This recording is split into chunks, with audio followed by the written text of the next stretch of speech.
Hello, my name is Joanna Langfield, and Ida Elionsky was my grandmother. I wish I could be in the room with you tonight to thank you all so much for this really wonderful honor for her.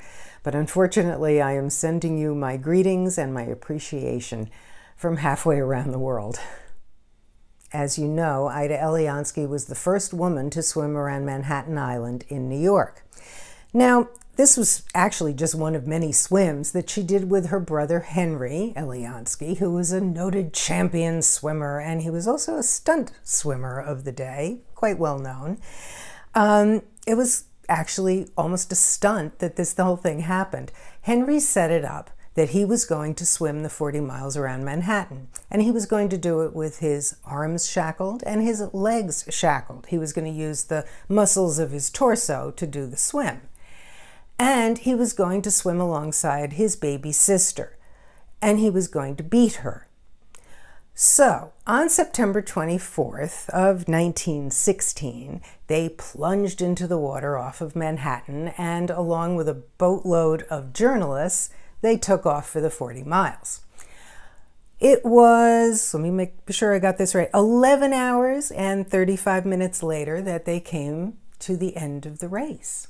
That includes, of course, the couple of minutes here and there that Ida had to kind of slow down and wait for everybody to catch up with her. And she won the race. In so doing, she became the first woman to swim around Manhattan Island. We don't exactly know how old my grandmother was at the time of the swim. There have been reports that she was 13 years old, 15, maybe she was 16.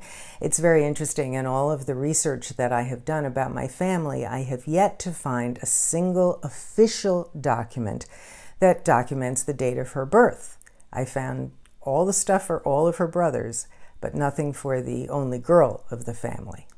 Now, while I and the rest of my family are all very proud of my grandmother and her accomplishments, I think she had more complicated feelings about it.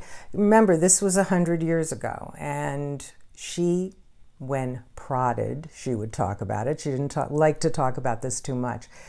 She would tell me that women weren't supposed to be athletic back then. And they certainly weren't supposed to be proud of their accomplishments or talk about them, because that was boastful. And that was not very nice for a young woman.